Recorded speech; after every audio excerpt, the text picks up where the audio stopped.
Hey, good morning, everyone. Welcome to this webinar, which is part of this year's Wales Nature Week.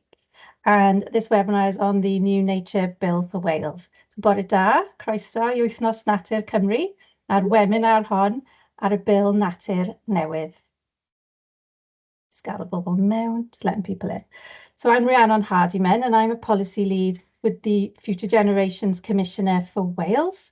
And I work primarily across the Commissioner's Climate Change and Nature Recovery mission. Then we Rhiannon Hardiman, dwi'n arweinydd polisi gyda swyddfa Comisiynydd Cenedlaethau'r Dyfodol, gweithio ar newid hinsawdd a natur. So this webinar has been jointly organised with the help of Wales Environment Link, which is a network of environmental, countryside and heritage non-governmental organisations working across Wales. And WEL supports its member organisations in engaging with Welsh Government and the Senedd, and so encouraging really collaborative approaches to developing environmental policy and practice in Wales. And we're delighted to have two of Wales Environment Link's member organisations, RSPB and WWF, joining us on the webinar panel this morning. So you may be aware that the Future Generations Commissioner recently published the Future Generations Report 2025, and I will put a link to this in the chat in just a moment. Now, in this report, the Commissioner has called for 10 different recommendations around climate and nature, around making nature recovery more of a priority across the Welsh public sector, and things like looking to address the finance gap for nature, changing the way we manage river quality, looking at catchment scale approaches, and the need to targets as well to drive a lot of this action. So today we're going to be exploring the new Environment Principles, Governance and Biodiversity Targets Bill, which has been introduced to the Senedd in June. And we're just to see if we think this will go some way towards addressing some of these recommendations. So the aim of today isn't really to give a very detailed technical briefing, although the panel members are very knowledgeable on the bill and they will be taking us through it.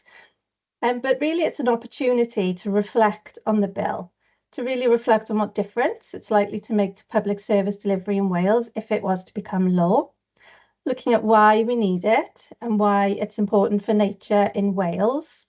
And importantly, really, for this webinar today, is we want to hear your reflections as public bodies all across Wales on how you think it's going to affect you and what you think it's going to be like to deliver.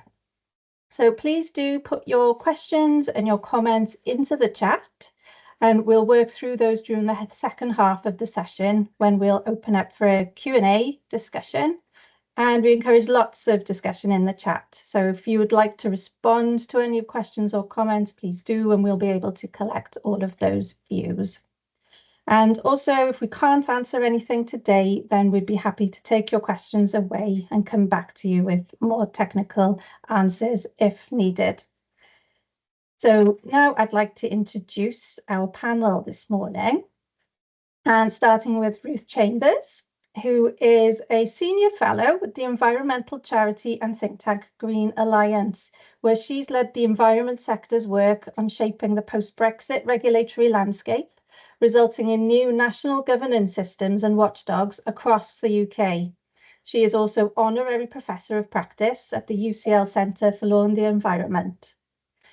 Then we have Annie Smith, who is Head of Nature Policy and Casework at RSPB Cymru and co-chair of the Wales Environment Link's Biodiversity Working Group.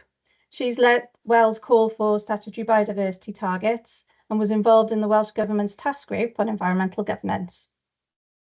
Joining us shortly on the call will be Alex Phillips. Alex leads WWF's work on environmental governance in Wales, and he is also co-chair of Wales Environment Link's Biodiversity Group and has been supporting Welsh Government on the development of this legislation since 2017. And we have Anthony Rogers, who is the Biodiversity Implementation Officer for the Pembrokeshire Nature Partnership. So he works across public, private, and third sector organisations to promote and coordinate action for nature recovery. So I'm going to start with a few questions to the panel, and they're going to talk us through some of the main features of the bill this morning. And we have a few presentation slides to share as well, which hopefully you can all see. And I'm going to go first to Ruth Chambers, if that's okay with you, Ruth. And if you could please just tell us briefly about Green Alliance and what it is you do and how you've been involved on this bill. And then if you could take us through then briefly, what is this bill here to do? Thanks, Ruth. Brilliant. Thanks, Rhiannon. Happy Wales Nature Week, everybody. It's a delight to be here. So first of all, Green Alliance, who are we? What do we do? We're an environmental charity. As Rhiannon said, we work on a wide range of policy areas, but one of the areas that we've been diligently working on ever since Brexit is environmental governance, and we've done that in all 4 countries in the UK.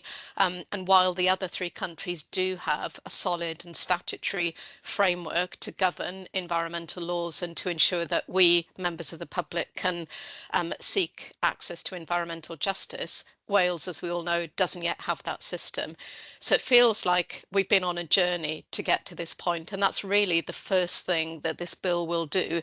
It will close what we termed back in 2017 the environmental governance gap that would arise when the UK left Brexit. But the other thing that this bill will do, which is equally, if not even more important, is it will give Welsh ministers the powers and a system to set nature targets in the future, which I know Annie will talk in more detail about. It's like a bill of, well, it's a bill of 3 parts, but 2 halves, if you like, and they really come together to give us, hopefully, the legal system that we will need to tackle the terrible decline in nature that Wales is suffering at the moment. Just one last thing, and before I hand back to you, Rhiannon, is obviously we'll talk today about what's in the bill. We'll do our best to answer any questions. We're not the Welsh Government. I mean, we have been spending a lot of time poring over the detail, but, you know, just remember that we come at this from a civil society perspective, so our understanding is shaped in that format. And then finally, we're equally interested in what's not in the bill, if you like. So any bill is only as good as how it's taken forward, how it's implemented, and that pace at which its many provisions are really taken forward. And obviously, while not all of that detail we'd expect to see in the bill, we would expect and are pressing for more clarity from Welsh Government on some of the timescales, but I'm sure we can come on to that. Thank you.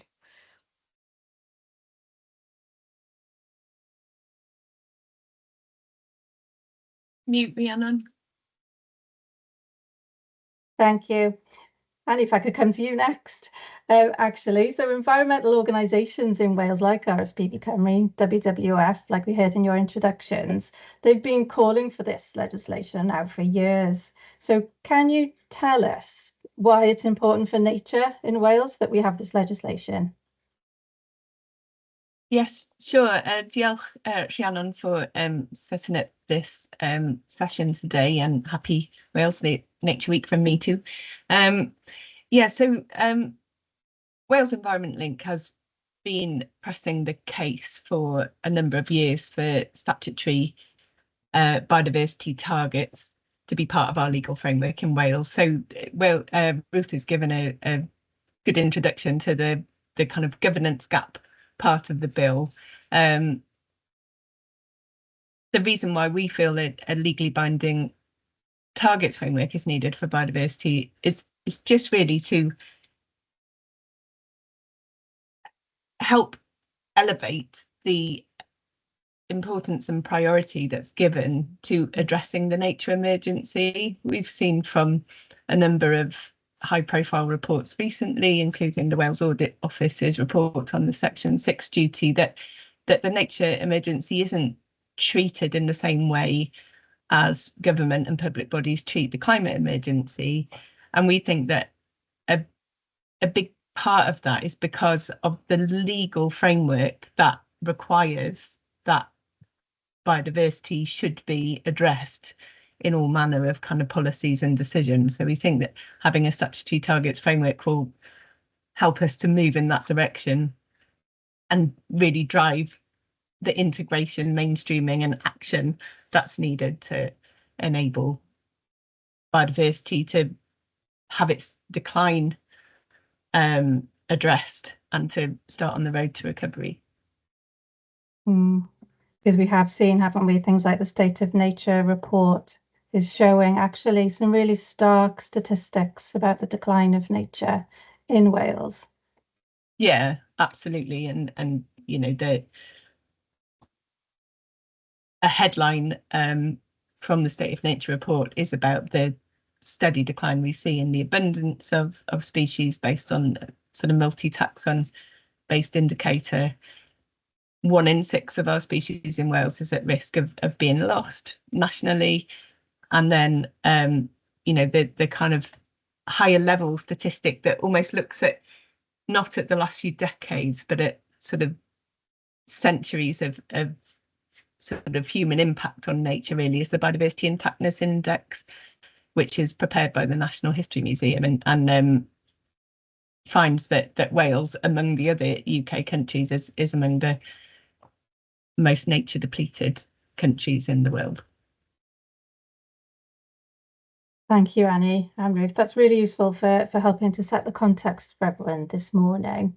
I think it would be useful now if we have a look at some of the detail of the bill to see what it's setting out. And I know you've prepared some slides to take us through this. So if I start with you, Ruth, to sort of briefly talk about some of the duties that the bill places on public bodies. Great. So if you could just move through to the next slide. And yeah, so the bill itself, I mean, I've put a link to it in the chat. If you haven't had a look at it, don't worry. If you do have a look at it and you think, goodness me, you know, where to start, also don't worry, because it's written in a particular way that will, you know, that will really hopefully make sense for a long time. There's a lot of detail in there. But today, as Rhiannon said, we're going to try and stay at quite a big picture level. So first of all, I'm going to talk about part 1 of the bill. There are 3 parts to the bill. Bills always have parts or chapters, if you like. And the first part is really important because it will set a new foundation in Wales that has been lacking in this kind of interim period between when we were in the EU and now when we're going to set up this new statutory system. And it relates to environmental principles. And I'll just summarise what the bill will do and then highlight a couple of questions we have about it. And then also, in case it's helpful, set out the kind of tests, if you like, that we're using to see whether or not this bill is kind of strong or clear enough. So the first thing to say about this section is right at the top of the bill in clause 1, so the very start of the bill, it lists what the Welsh Government calls an environmental objective. And this is an objective that is meant to guide almost everything else in the bill, and it's pretty good, but we've got some questions about some of the things within it we feel is a little bit too long and maybe too detailed and therefore lacks a little bit of clarity. But to have an objective is really, really important. The next thing the bill does is it puts 4 international environmental principles into Welsh law. And they're things that in some ways are either common sense or you will be familiar with, but I'll just list them really quickly. So the 4 principles are precaution, prevention, rectification at source, which means that if environmental damage occurs, you try and stop it or mitigate it where it's happening, and then the polluter pays principle. And they will all be listed on the face of the bill and be put into Welsh law by the bill. But the real kind of benefit of what the Welsh Government is doing is then putting a duty on Welsh ministers and Natural Resources Wales to have a legal term, special regard to these principles, when both Welsh ministers and NRW make policy. And that term there, have special regard, it's a legal term that means that really both ministers and NRW have got to pay very special attention to these principles. And it's a good example of where the Welsh Government, because they've had longer to think about their framework, have learnt lessons from elsewhere in the UK, because other countries in the UK have gone for a slightly weaker arrangement. So, you know, Welsh Government should really be commended for going for a stronger duty. There is a fifth environmental principle, or rather a fifth principle that is included in the other countries' legislation, and that's the principle of integration. So, in other words, environmental protection should be integrated into policy making. And I'll come back to a concern that we have about the approach that the Welsh Government's taken on that in a second. What about other public authorities? And I know there are plenty of you on the call today. Well, there is a more limited duty on public authorities in relation to strategic environmental assessment. And again, we can talk more about that if you'd like. And then how do we know in the future what this is going to mean? So there's a requirement on Welsh ministers to prepare and publish what they call an environmental principles and integration statement, which will really be a guide for ministers, for public authorities, for all of us in civil society on how this is all meant to work in the future, and there's a requirement for that to be consulted on. So have the next slide, please. So that's the framework. So some questions we have about this. One question is the scope of the duty on Welsh ministers too narrow? So in the other countries, the scope is that it applies to all policy. In the Welsh Bill, as it stands, it applies to policy more or less which affects the environment and not to all policy. Now, why we think that's a particular problem for the bill is because that definition, so policy making that really only covers the environment and not all policy, it also affects that duty to integrate environmental protections. And we think that undermines that long-standing principle. The principle of integration is meant to mean that it gets the environment a seat at the table, if you like, when any policy is being discussed, not when just environmental policy is being discussed. And we'll actively, take that forward with Welsh Government, hopefully. We've got questions about the statement and the process for preparing it. When will it be ready? When will the consultation take place? And once we have that first statement, then there will be reviews of it. But the bill just requires those reviews to be done from time to time, which we think is quite vague. And we suggest that probably at least one review per Senedd term would be sensible. So just to finish this section, I said I'd outline the tests that we're really applying to see whether or not we think that the bill is kind of fit for purpose, and not just for this section, but for all of them. So the first is there sufficient clarity? So it doesn't matter who's reading the bill, whether it's people now or people in the future, is it clear enough to anyone so that there can only be, a kind of a single meaning, if you like? The second is there sufficient ambition? We've heard from Annie and Rhiannon about the state of nature, and actually, quite frankly, the other elements of environmental quality in Wales. So will this bill lead to sufficient ambition? And then the final one is something I'm calling security. I think we're all aware that Wales is about to enter a period of, let's say, significant political uncertainty. And I think you'll hear this come up today, probably, and in debates when the bill moves through the Senedd. It isn't good enough or sufficient to provide reassurance now if that reassurance isn't hardwired into the bill, because none of us know what kind of government we're going to have in the future or what kind of Senedd we're going to have in the future.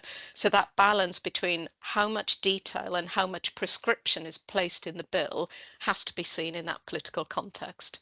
I'll stop there, Rhiannon, on part one. Thanks. Thank you, Ruth. And thank you for setting that out so clearly. So perhaps we could move on then to the second part of the bill, which sets up plans to create a new organisation in Wales that would oversee environmental governance. Would you be able to tell us a bit about this new body, like what's it's expected to do, and maybe in terms of timeframes, when might we expect to see this new organisation in place? Absolutely, and again, I'll do that at quite a high level, and we'd love to get into some of the detail in the Q&A. So if we go to the next slide, perfect. So there is going to be, at last, a new environmental watchdog for Wales. There are other similar bodies in England, Northern Ireland and Scotland called the Office for Environmental Protection and Environmental Standards Scotland. And they are all, and the OEGW, as it will be called in Wales, the Office of Environmental Governance Wales, because that's what the bill gives the body the name of. They're all statutory bodies, so they exist in law. They'll be established by this Act of the Senedd, and they can only be gotten rid of by an act of the Senedd. So it gives them that kind of legal surety, which is very important.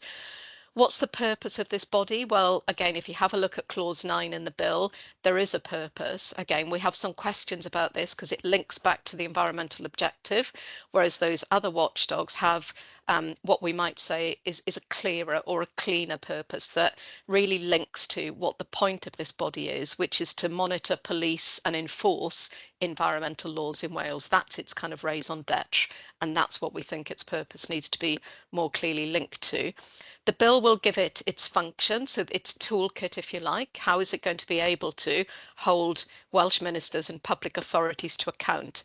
Well, it will have the power to monitor and report on how well environmental laws are working and the extent to which Welsh ministers and public authorities are complying with those laws.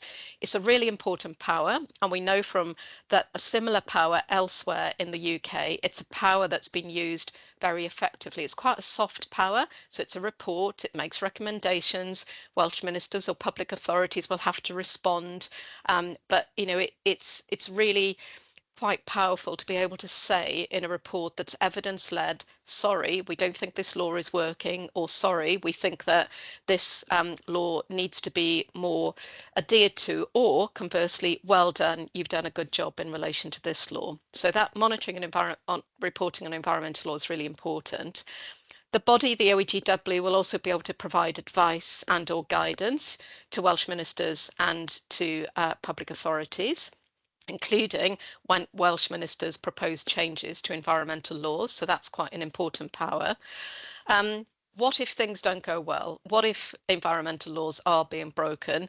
And what if a public authority takes a different view to the body, or just decides that, you know, it doesn't want to enforce an environmental law? Unlikely though that may be, it's obviously a possibility.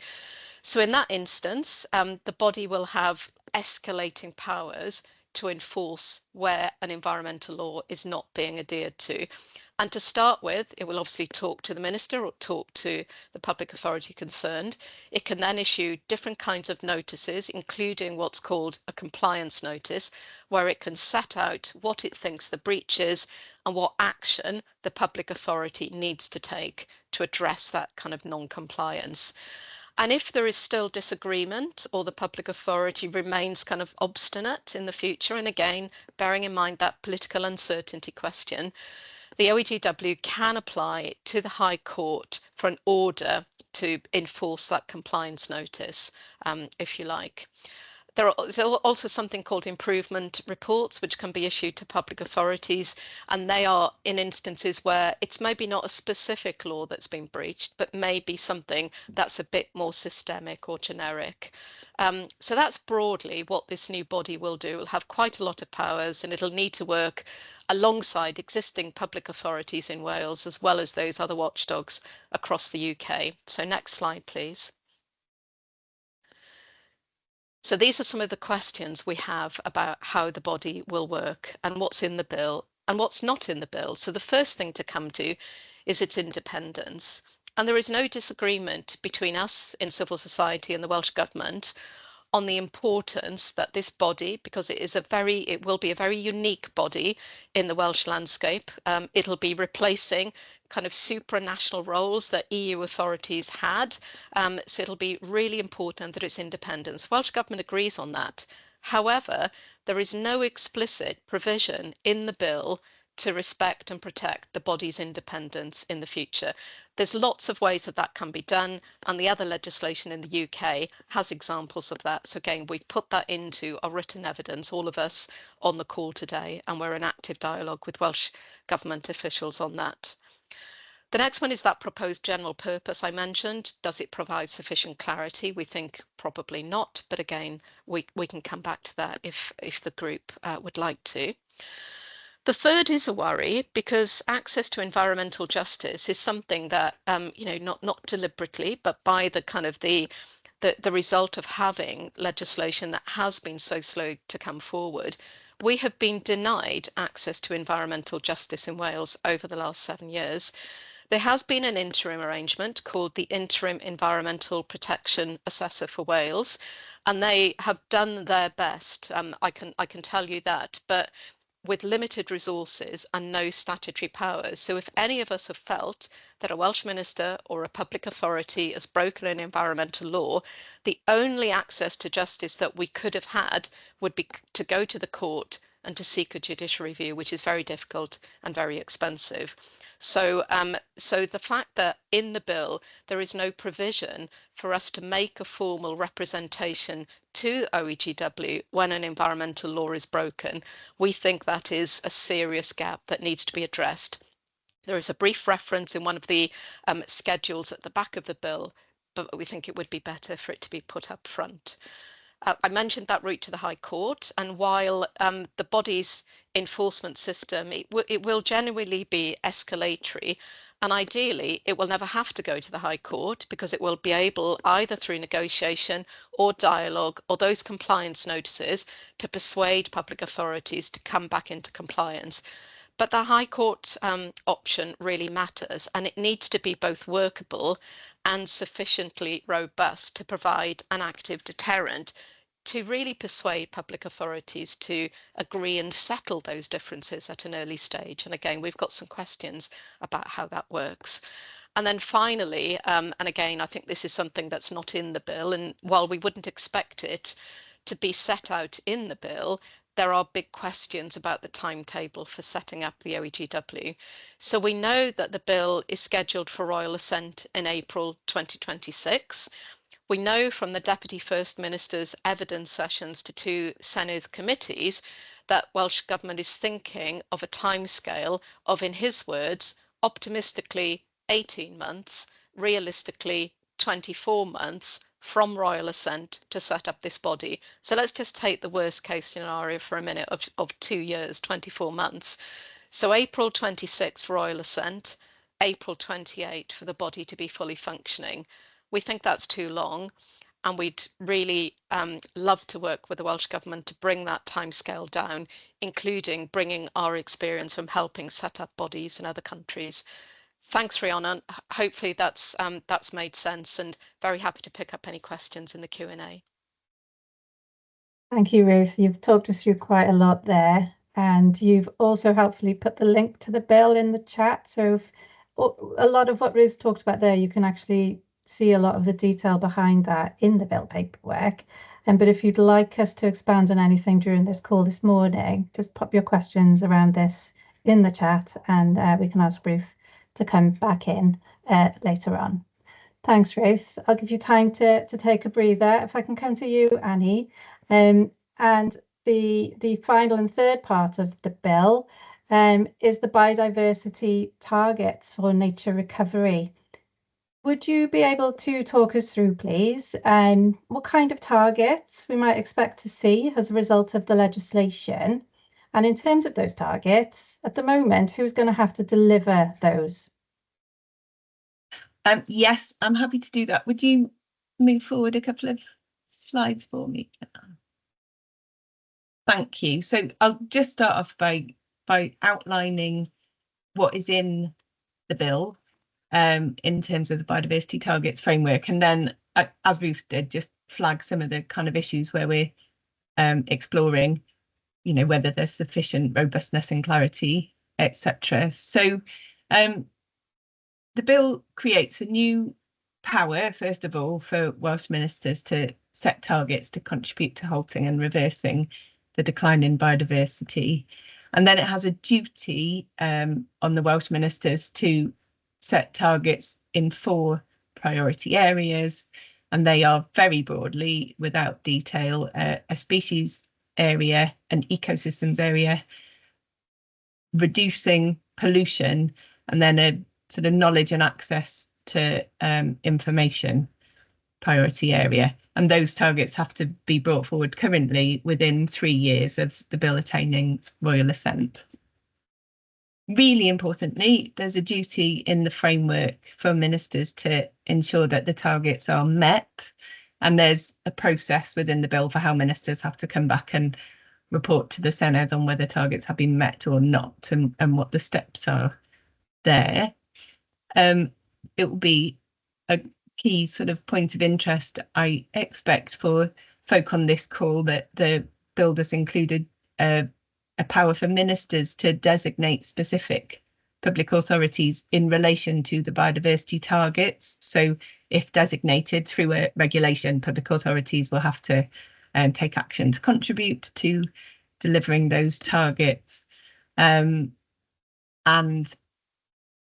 the planning for ministers and the reporting requirements that exist on public bodies already under the Section 6 biodiversity duty are sort of beefed up and padded a bit with the new requirements around biodiversity targets. So if a public authority is designated as needing to contribute to achieving a target, then it has to report on the actions it has taken in order to do that through its biodiversity report. And then there's an additional reporting requirement, a new thing called an evaluation report, which is after the first evaluation report, which is currently mooted for 2031, will be a 3-yearly report, the same as the Section 6 biodiversity report. So would you move on to the next slide for me, please? So in a similar way to how Ruth set out for the first 2 parts of the bill, we're sort of looking at this part and seeing a lot of really positive content, but, you know, still some potential gaps that could enable a future Senedd and a future Welsh Government to take a quite minimal approach to implementing and actually not make sure that this legislation has the impact that it needs to have, and which has been really supported by this Senedd so far, which, you know, starting with the Nature Emergency Declaration in 2021.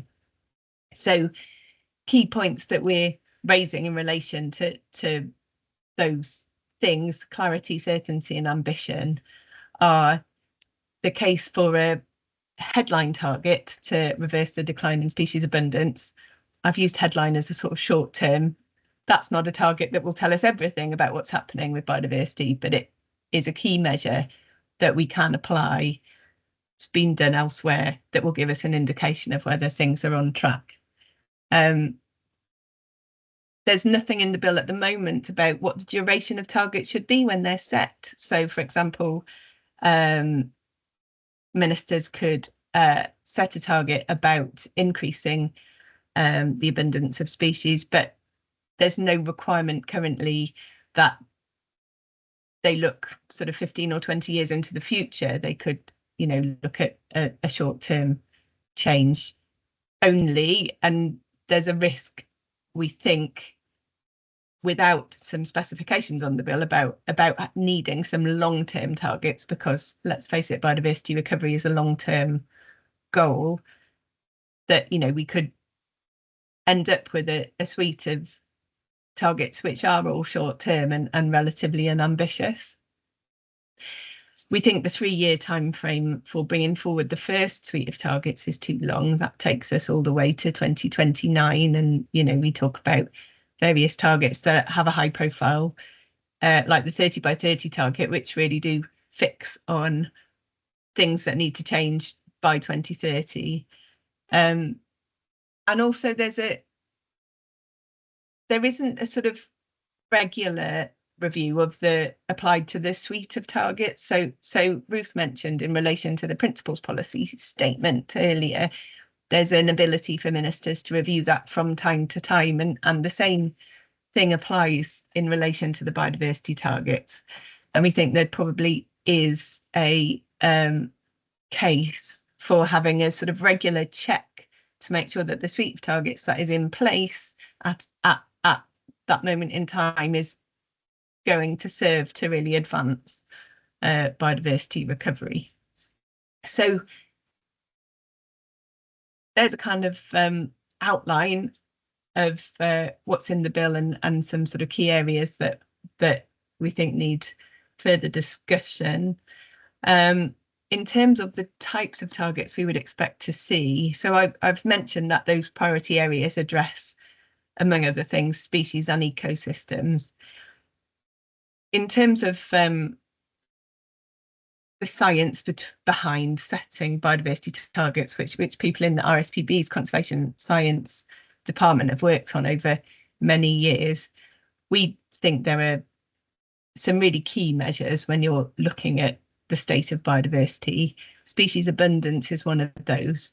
Species abundance addresses not only species that are at risk, but the common species. You know, it's about giving wildlife everywhere a boost, keeping the common species common, addressing declines before they get critical, etc. So species abundance is a key measure. Risk of extinction is another one. So that's going to need a focus on species like the shrill carnaby in the picture there, species like the curlew, species that have undergone worrying declines and where we, you know, there are active recovery programs looking at how to build up their populations to resilient levels. So those two measures for species are really critical. And then in terms of habitats or ecosystems, we need to know both about the extent of habitat that's available, but also its quality. So if you think about protected areas as sort of subset of that, and think about the 30 by 30 target, we know that simply having boundaries drawn around 30% of the land of Wales, for example, isn't enough for us to be content that within those areas nature is thriving and in good conditions. So those two elements are really important, and that's a kind of a slightly parallel process of discussion to the process of laying down the primary legislation, but those are key points that we are sort of raising in that space. In terms of who's going to have to deliver them, as I said, the responsibility sits with the Welsh ministers. They've got to report back to the Senedd. That's right, because they are the body, the Welsh Government is the body with the tools to put change in place if it's needed to address a lack of progress towards biodiversity targets, to look at what needs addressing, whether it be through incentives, regulations, etc.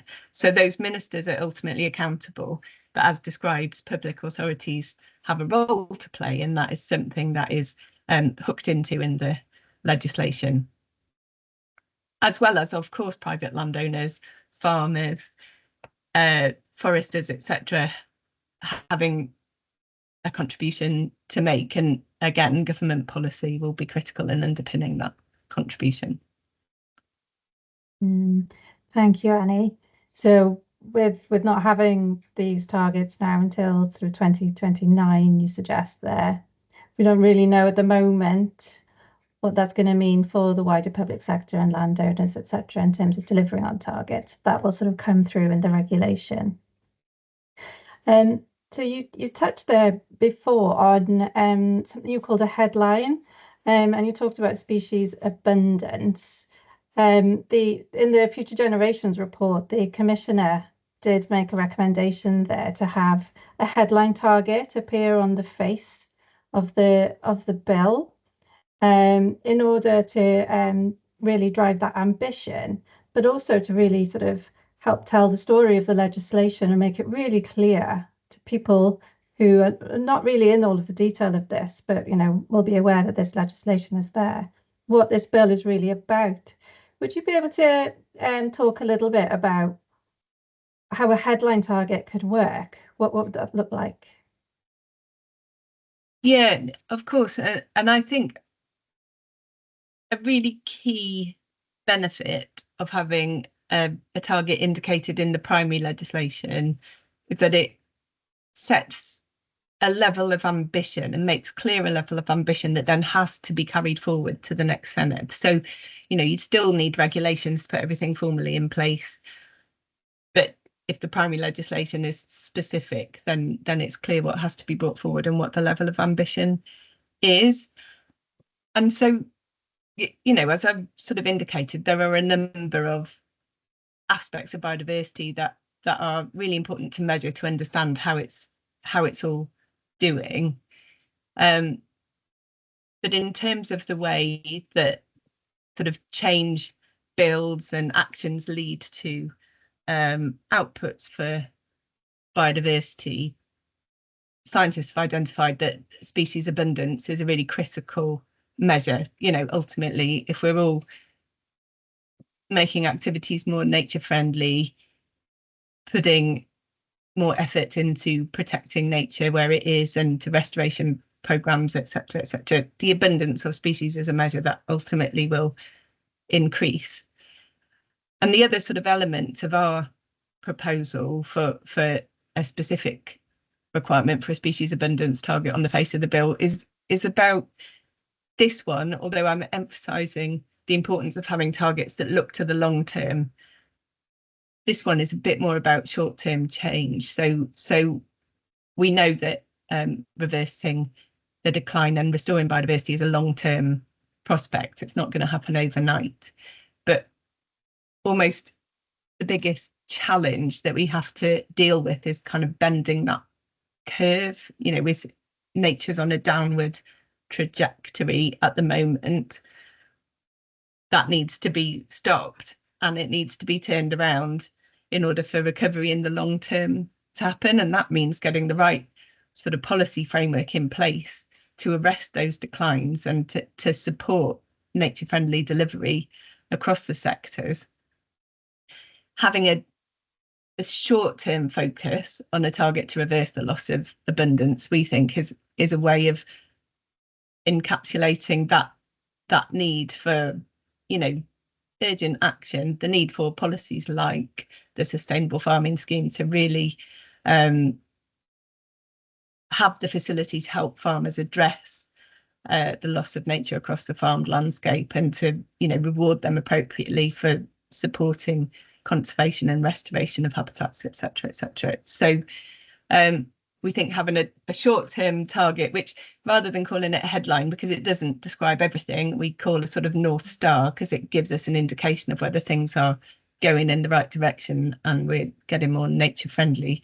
I think a species abundance target has a really important role to play there, and it follows a precedent that's been set by the UK government in setting the targets framework for England. So they have a specific legal target to halt the decline in species abundance by 2030.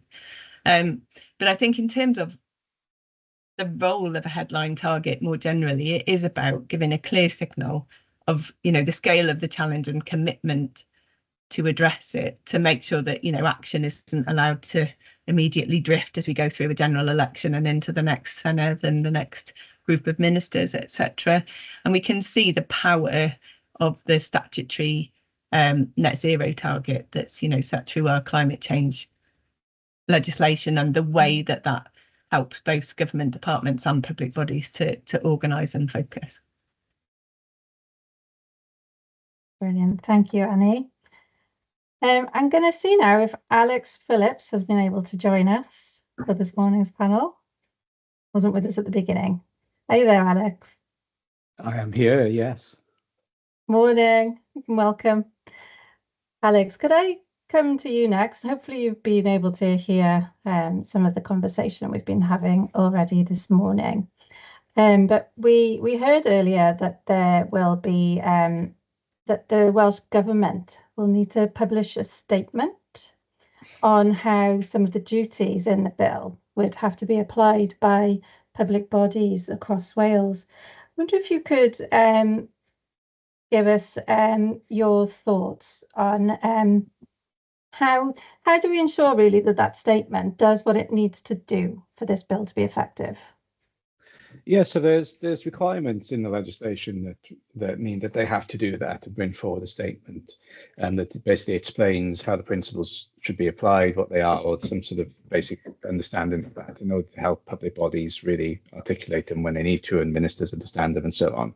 And the problem really is that we need to have more clarity about how that builds legitimacy, particularly in the long term. Some of the issues that Bruce was talking about earlier on about, you know, we don't know what the next government will be, we don't know what the government after that will be, and so on. And we always kind of approach this legislation as trying to imagine, you know, what if Mr. Burdens was First Minister? You know, that kind of situation without naming names. How do you future-proof legislation in the way that means that somebody who maybe doesn't want to do this still has to deliver something and is particularly strong?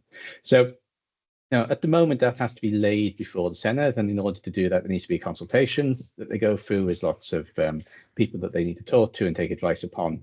But we're not quite sure what that's going to look like in practice. So how does that get legitimacy from a future Senedd and the ability to change it down the road? Because there is an ability to change it basically whenever is necessary. So we think that there should be sort of tighter restrictions around, does that get a vote? Does it have to be voted upon by the Senedd? Does it have to be some procedure to add legitimacy across party for that statement? But also in future years when it's revised, should there be some constraints around how often it gets to be revised and what the nature of that revisions could be? And how does it really reflect two things, really? I suppose the first thing to say is that the principles, although they're long-term and established in the international community, they have developed over time. There is a possibility of new principles as well, and new interpretations. How do they move as case law? How does this system reflect that? And also the reality that there are going to be these principles operating in different parts of the UK, and they may all have slightly different interpretations. And there are certain areas where there might be some crossover, which is something we might get onto when we go talk about the body. But it's these issues, these mechanics of the day-to-day application of these things and the long-term legitimacy of them. How do we work with that to make it better? And that's some of the questions that what's proposed at the moment doesn't quite fully explain. So we'd like to engage that further over the next couple of months. And in terms of that statement, when might we expect that then, the first one? And who would be sort of consulted on that, do you think? So at the moment, I think that there's a requirement for the consultation on that to speak to the FGC and a number of other bodies in trying to pull that together. So I don't think there's a timeline, unless it's slipped my head at the moment, for precisely when we'll see that. So ideally, we need to see it quite quickly. Otherwise, it might fall away. And again, this becomes this issue with when the bill is coming forward versus when the election is. Who's going to do it at what time, and it all becomes quite complicated. So you really need to have that statement in quite quickly and to very clearly explain what we're meant to do with it, basically. Yeah, because that's going to be critical, isn't it? Helping people to understand how to fulfil the duties that they have under this bill. Thank you, Alex. Yeah, go ahead. No, it's that understanding is the key point, because a lot of this is going to be although it's something that's been around for a long time, it is going to be applied in new ways, in a new Welsh way, and that adds complication. And on top of people that have probably already got far too much work to do as it is, how do they fit this in between it? And the statement is going to be key in articulating what the focus is going to be for ministers, for everybody else in this regard. So we need to get this right, and it needs to have that legitimacy as well. Yeah, absolutely. Thank you, Alex. I'd like to bring in Ant Rogers. Are you with us on the call, Ant? I can't see everyone's cameras. Yes, so. yes. Morning. And you're joining us from Local Nature Partnership. So it'd be really good to get your perspective on all of this. But could you start out by just explaining the role of a nature partnership, a local nature partnership, and who tends to sit on those? Yeah, sure. So there are 25 local nature partnerships in Wales at the moment, one for every local authority and national park area. They're generally hosted in local authorities, but they don't represent the local authority per se, they represent the partnership more widely. So it's a strategic partnership, and it's focused really on delivery. So in Pembrokeshire, we've got 29 organisational members. It varies across the country, but you'd expect to see the statutory bodies, NRW, the local authority, national park authorities, that kind of thing.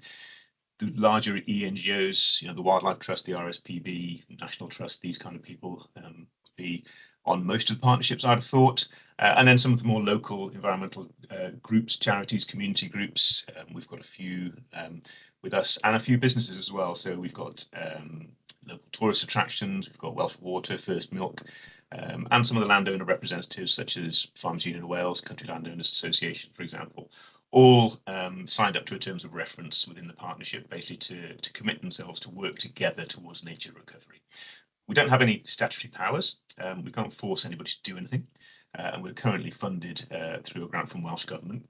But what we're about really is about coordinating effort across that whole multi-sector piece there. So there are lots of people involved. They don't necessarily talk to each other, and we're here to try and make sure that people aren't reinventing the wheel when they deliver their projects on the ground. We're about delivery, and we're about really providing that line of sight between people who want to do things on the ground and people making policy, so that the policy makers know what's needed on the ground and the people on the ground know what's happening in policy. That's where we're at.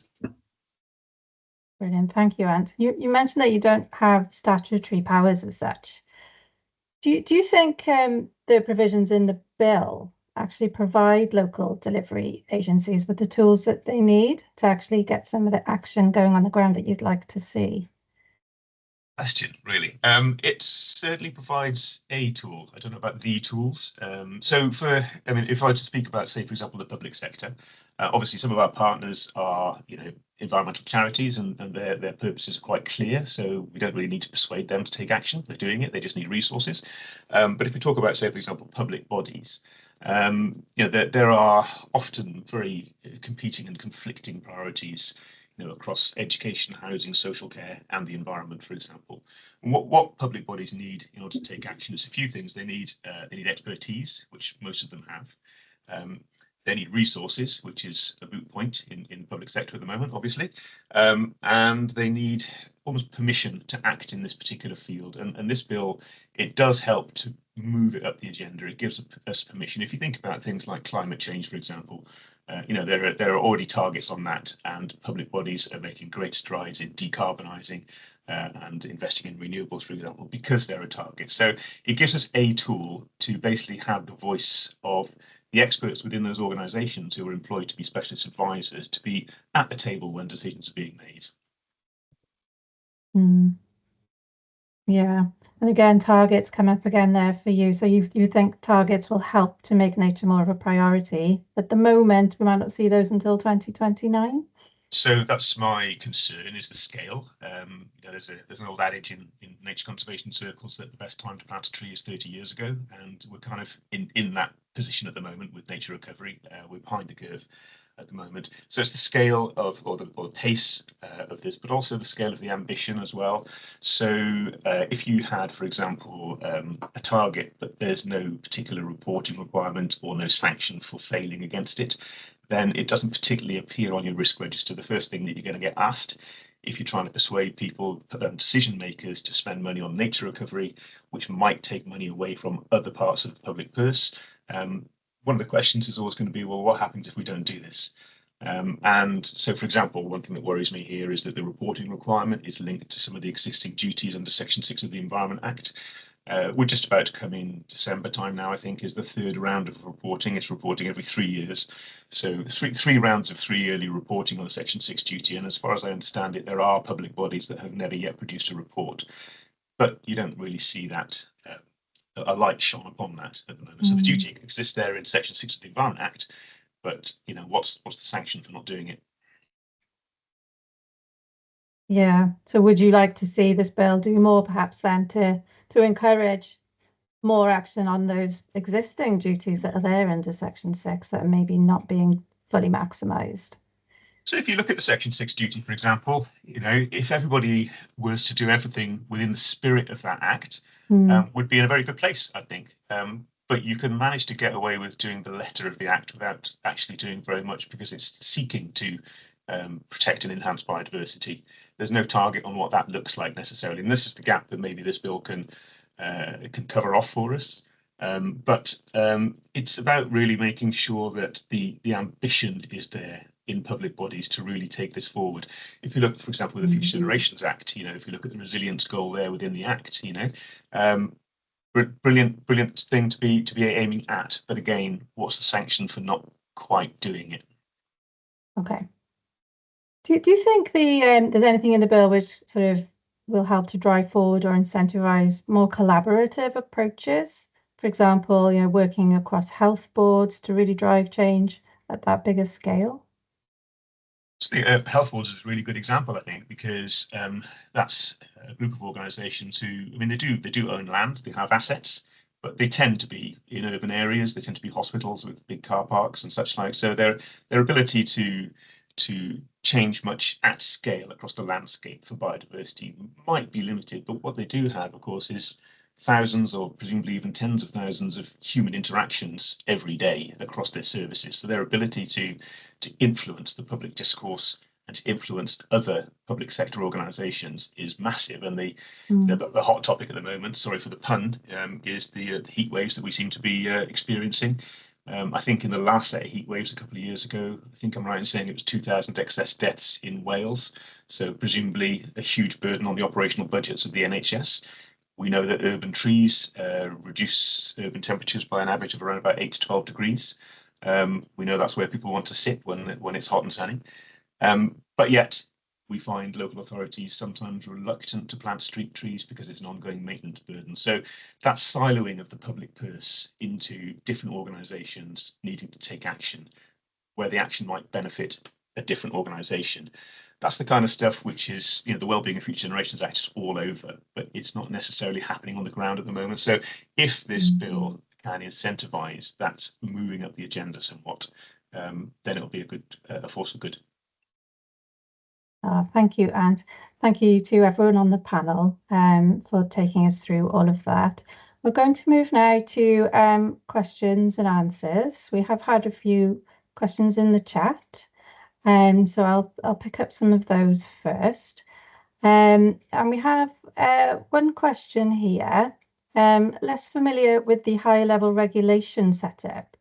How does the proposed Office of Environmental Governance for Wales differ from the current regulatory duties of parts of NRW? Who'd like to take that? Would that be for you, Ruth? Yeah, I can have a go at that. It's a good question.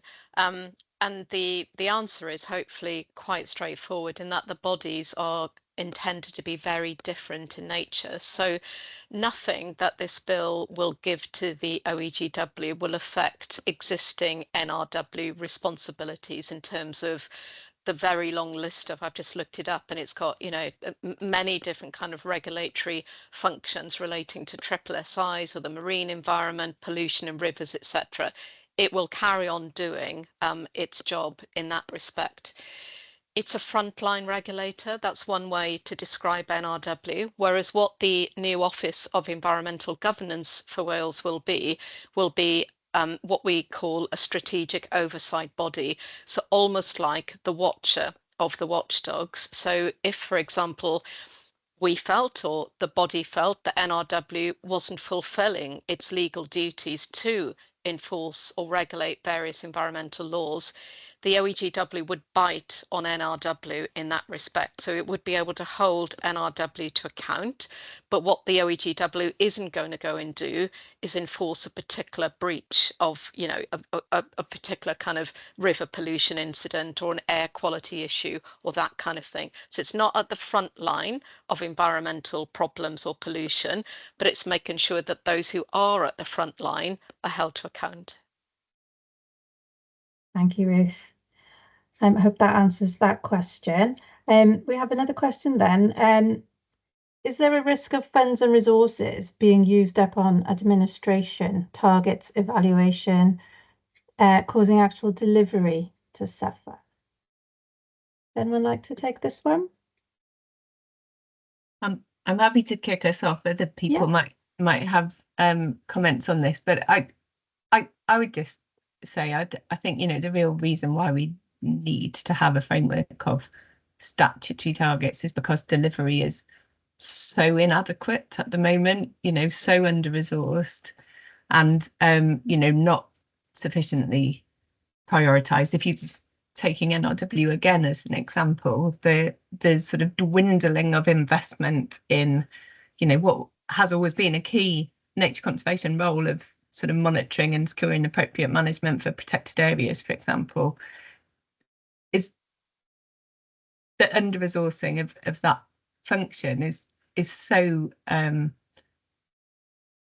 so severe that we're in a really bad place. And actually, part of the role of these targets is to prevent that from being allowed to happen. What I mean? By not putting the blame on NRW entirely for that. Obviously, Welsh Government has a big role to play in terms of funding those functions. Could I just add to that as well? Go for it. I think this is always the struggle, isn't it? Like, what is the balance here between target setting, the evaluation, actually going out and delivering stuff? And I don't think there is any perfect answer. But what I would say overall is that when you have policy and legislation that has a clear, simplistic target attached to it, it is often far easier and more efficient to try and dedicate resources and deliver against it than when there is no such target. And I think the example, which I think was mentioned a little bit earlier on, of the two parts of the Wales Environment Act that we have at the moment, the 2016 legislation, has your carbon climate change side of things with clear targets and actions, budgets, everything associated with it that people understand, and we make progress against it. And then on the other hand, you have this sustainable management of natural resources side of it, which, as far as I can establish, very few people in the country has ever really understood, has seemed to be quite waffly and difficult and hasn't really had much delivery around it.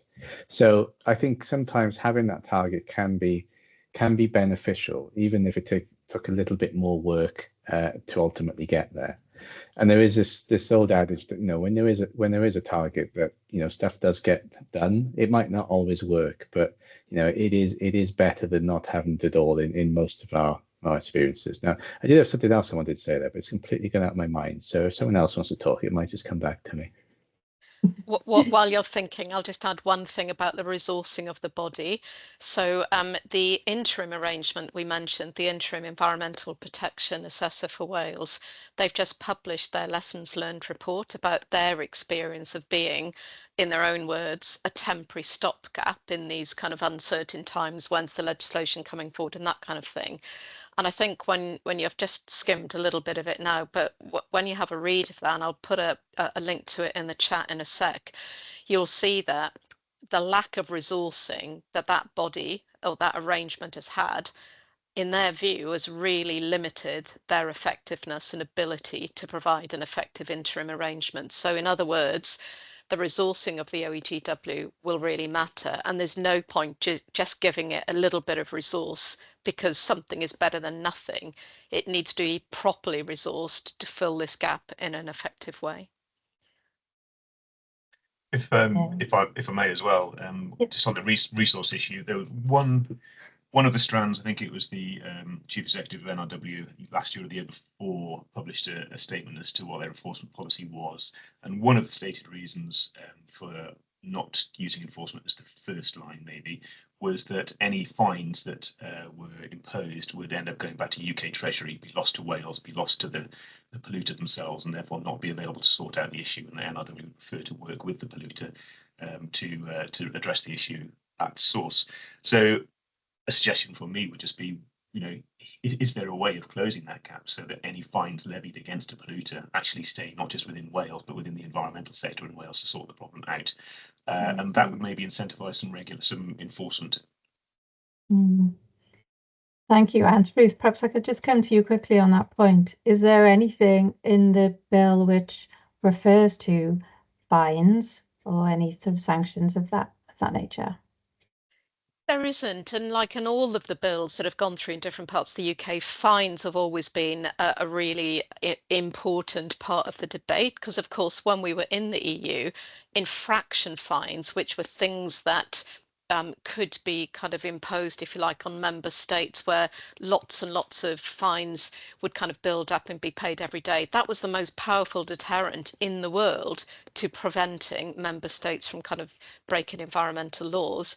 I think the sense was it would be difficult to replicate that in a domestic context where you've got one public body, in this case the OEGW, fining another public body. Again, we're not picking on them, but let's just say NRW for the sake of the argument, who themselves are under-resourced. So how would that work? So fines have been difficult, I think, for the governments to find a way to make that work. But I think what I would say is the provision for the OEGW to apply to the High Court for that that kind of order to really make the compliance notice sort of binding.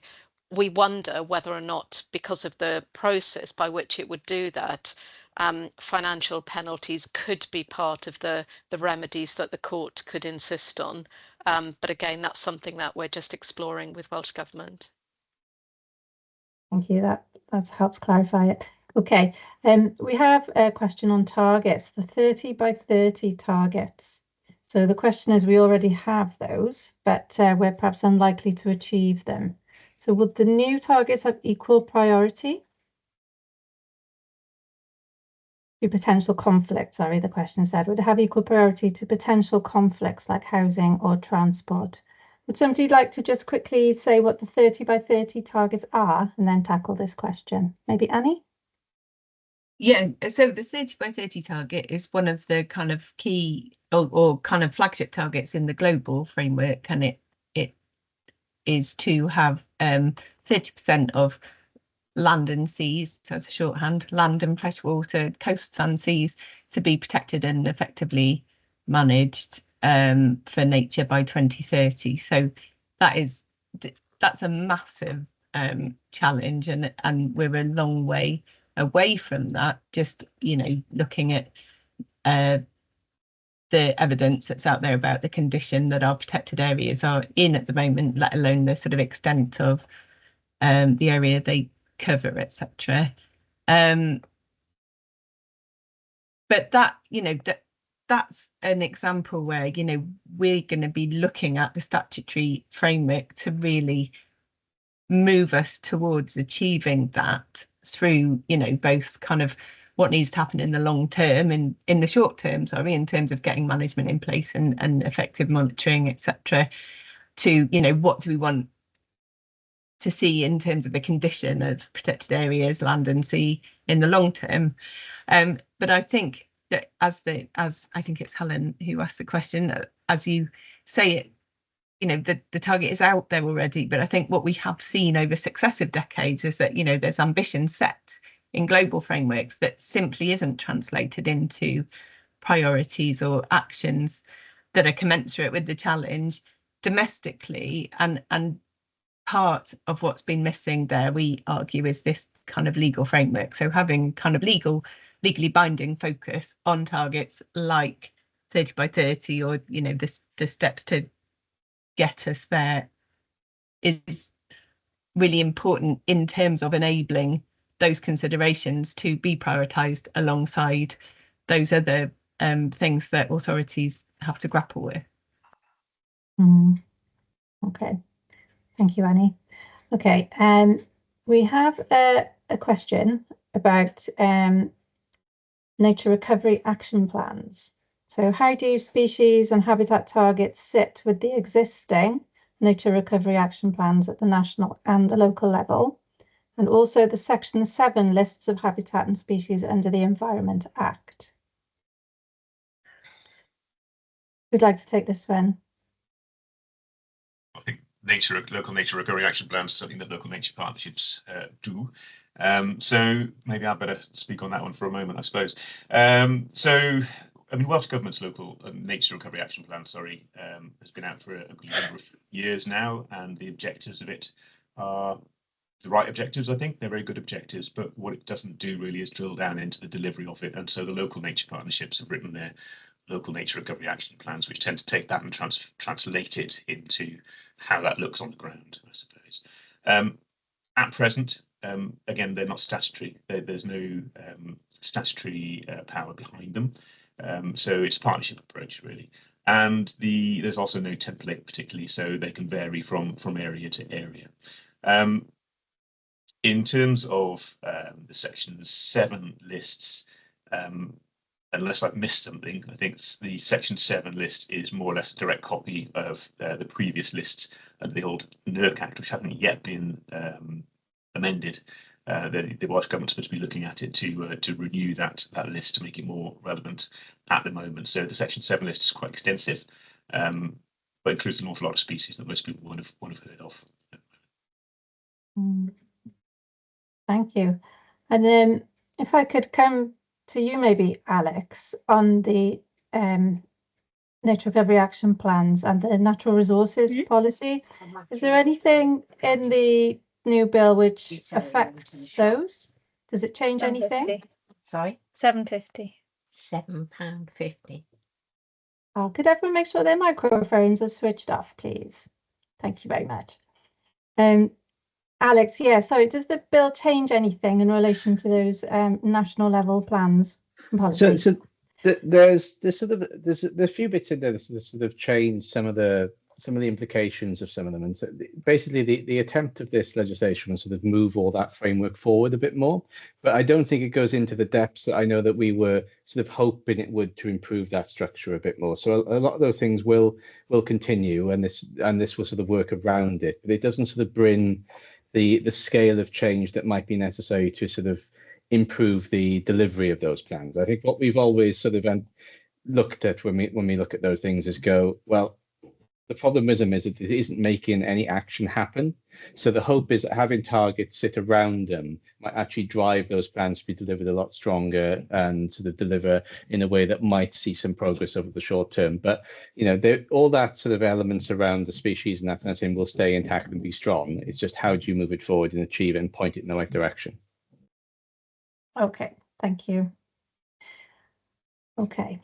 Are there any more questions anyone would like to ask of the panel? Do have a think, pop those in the chat. And while you're thinking, I'll ask a question of Ruth, if I may. The public sector that we're talking about today is essentially the Welsh devolved public sector and public bodies. What happens where you have public bodies in Wales which are not devolved? Are they captured under this bill? It's a really great question. I know there are Welsh Government colleagues on the call who will also be thinking about this.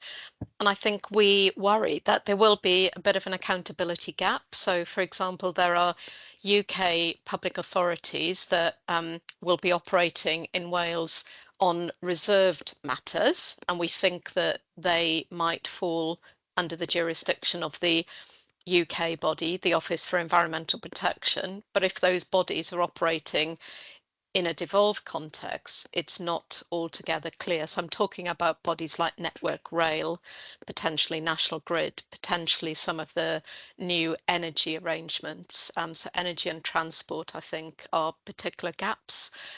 Also the Ministry of Defence, the Crown Estate. So I think it feels a bit of a murky landscape, if I'm honest, and at the very least, we ought to be using the passage of this bill to shine a light on that, to seek some clarity and to put in place an action plan to close that gap. So I can't give you a full answer, but hopefully that helps, at least for now. Thank you, Ruth. We have had another question come in about the new Office for Environmental Governance for Wales. And the question is, who will appoint people to serve on that office and what will be the process? It needs to be truly independent and the process needs to be transparent. Alex, would you like to come in on this one first? Yeah, so with OGU, it's largely going to be Welsh Government to decide who goes on that in the first instance. And there is a process laid out in the schedules to the bill, which I'll be honest with you, I've not completely memorised. But they do basically set out that it will be an appointment made by government. There will be a list of approved people that will go on the panel, and there will be some engagement with Senate members or the committee that's responsible to do that. We're not quite sure what that's going to look like in practice, but it seems that it's going to be somewhat similar to the process that's used for the FGC at the moment. Now, the discussions I've had with politicians over the last year or two suggest that they would like something stronger. They have not been that forthcoming in suggesting precisely what they would like in that regard. So what we've sort of said in the past is saying, well, hold on, how do you make sure that, again, were Mr. Burns the minister, if the approved list of people that go on that panel to select somebody is just all of their friends, how do you make sure that that process remains strong and is future-proofed? So we would suggest that there is a stronger role put forward for the relevant committee in that regard, and potentially make up a majority or at least a plurality on a lot of the interview panels. It's actually there from the start as well, not the legitimacy comes at a later point where effectively the government has decided who these people will be, or it's only one candidate put forward, which is something that's happened in the past. So how do we get through that? That's some suggestions that we'll be making to committees in the next couple of weeks. Thank you, Alex. Is there anyone else who'd like to come in on that question? I think maybe just one thing to add, and I agree entirely with everything that Alex said. Again, if we fast forward into the future, what will this body be doing? Who will it be holding to account? And again, I don't think it's unreasonable to expect that the majority of its gaze is going to fall on Welsh ministers. That's what's happened in the other countries. We've had a long time where there hasn't been this kind of oversight in Wales. And slowly but surely, as the body builds itself up and develops evidence and undertakes investigations, it's going to ask increasingly hard questions of Welsh ministers. They are the same people, as Alex has said, that are going to be deciding who the board members of this body are. And perhaps for the first board, that won't matter because everyone will be watching very carefully and very transparently. But over time is when the independence could be at risk and could be eroded. So again, making sure that that appointment system is as independent as possible. It matters both for now, but especially in the longer term. Thank you, Ruth. Okay, thank you for the comments in the chat about the need to consider the police as an important body that's not covered under Section 6 and potentially not under the new bill either. Okay, I think that's all the questions that we've had in this morning. So an opportunity if anyone on our panel would like to share anything else this morning that they haven't had the opportunity to say, you're welcome to come in now. I'm just sharing in the chat a link to the briefings that have been prepared by Wales Environment Link on the new legislation. Some really useful information and perspectives in there you can have a look at. If you would like to get in touch, either with me or with Wales Environment Link, you can contact us on these email addresses. I'm just putting in the chat now as well. And the final thing I just wanted to mention is that where this bill is currently at is it's undergoing stage 1 scrutiny in the Senedd at the moment. The Climate Change, Environment and Infrastructure Committee is looking at this.